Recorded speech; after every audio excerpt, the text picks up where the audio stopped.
I got one sentence left. But not only that, I can go, also, route this subnet to this customer.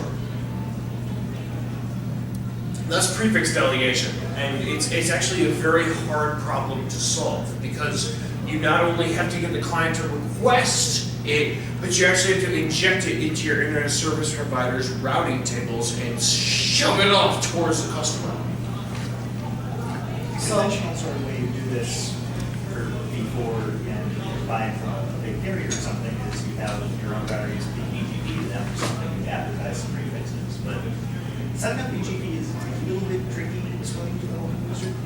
Well, yeah, and the entire point of V6 is that you don't have to do this if you are not a ginormous enterprise network or a carrier grade network. You want the ISP to announce a /48 and hand it to you. You don't really care how it gets to you. To describe this really simple. Let's say that you're the manager of a big company. You've got the budget for 40,000 employees. Now you say, all right, I don't want to talk to all these employees myself, so I'm only going to hire as many people as I can talk to. And so you hire somebody, and you say, okay, here's your budget for talk for any employees you want to deal with. And they can go out, they can pull in their employees. You don't talk to them directly, you just remember that if you need to talk to the people in that group, you talk to that manager. And that's kind of the way prefix delegation works. You actually hand off responsibility for management to the client's router, and let the client deal with management of its network however the hell it wants. And if it's smart, man. And you actually had I thought the smallest you wanted to break up IPv6 was a /64. /64 is the smallest that you should have. It's possible to break it in small pieces. Don't. You'll find you a hurt you. Everybody else will do it. There are circumstances under which it is legal and recommended to use smaller increments. You can use per RFC /1.6 on home-to-home network. There are a couple of other situations that are very specifically enumerated under which you can use a smaller network. But not normal. But it will probably worst of But it. it's not something you should do. It's not something you should need.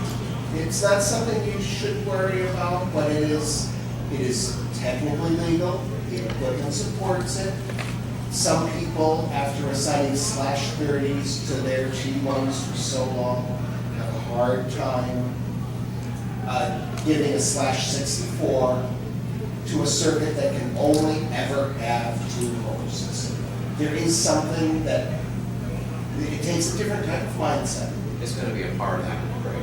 Yes, and they specifically allow you in the protocols. Seems so wasteful. It's not. Yeah, I believe you, but I mean, the sound of it is. So Yes. I can see how it would be difficult. What you're experiencing is the human's inability to understand exponentials for today. yes, exactly. I'm agreed. It is, if you go looking in the docs, it's legal. I'm not saying you should, I'm not recommending you do it, just, Exponential functions are really hard for humans to grasp. I The do recommend you look IPv6 at brings a docs. huge one to our Yeah. table and tells us to deal with it every day. Are you saying I might be able to limit it? I'm of limited intellect. It took me a decade to find myself through exponentials before it worked. yes. If I could jump in for a second. Anytime. No, don't hold me to that. All right. When it comes to actual address tracking, my methodology in IPv4 was take my entire pool, which for my ISP is a /19. Okay, so that is, it's 16 /24s, I think it is. And worry about every individual address under that. Am I carving it up as a /27, as a /30, as a /31? You know, what am I doing? When it comes to IPv6, if you have somebody that is saying, I only want a /127, sure, just throw them a bone and deal with it. But from a management perspective, it is actually easier to say, okay, we have a /32.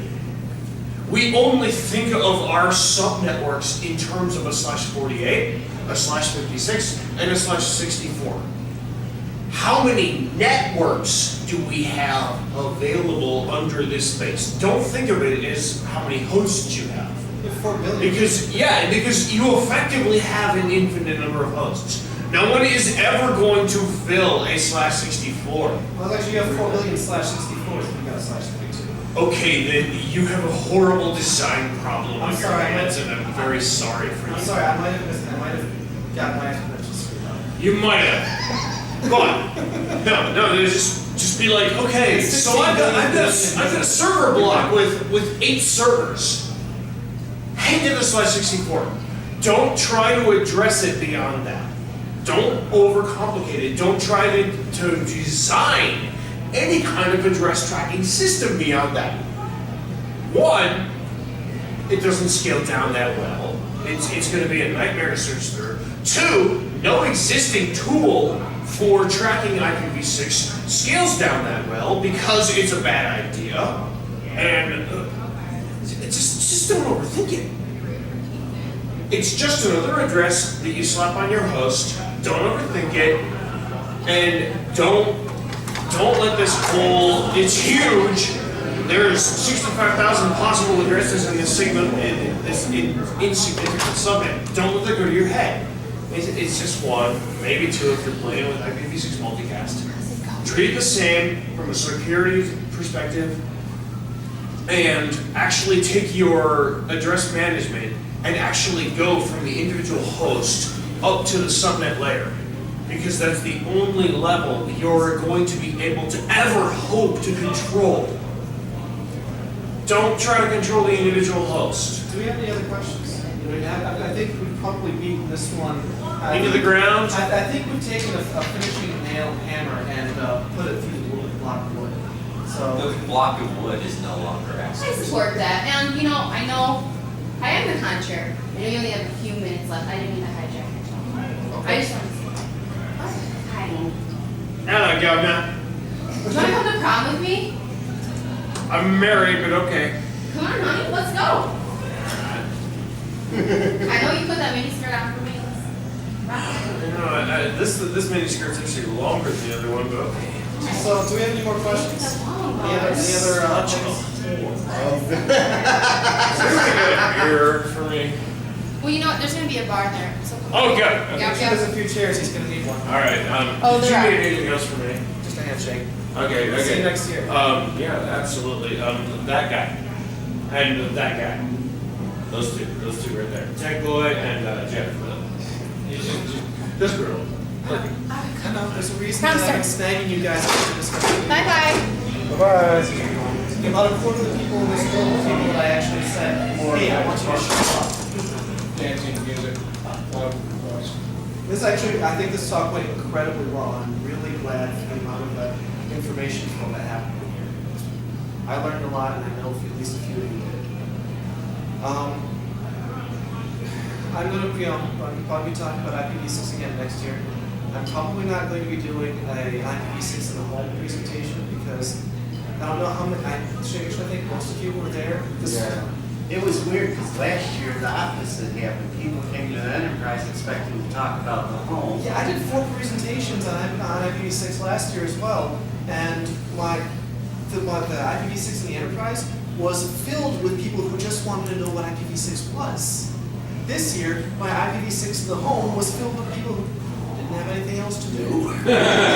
So, I mean, it's like, I don't know what you can expect next year. I think next year, the people are probably going to be at least as competent as your average network operator like before. It'll be so similar to competent like IPv6, which will probably cause half at least a few people in here to shudder.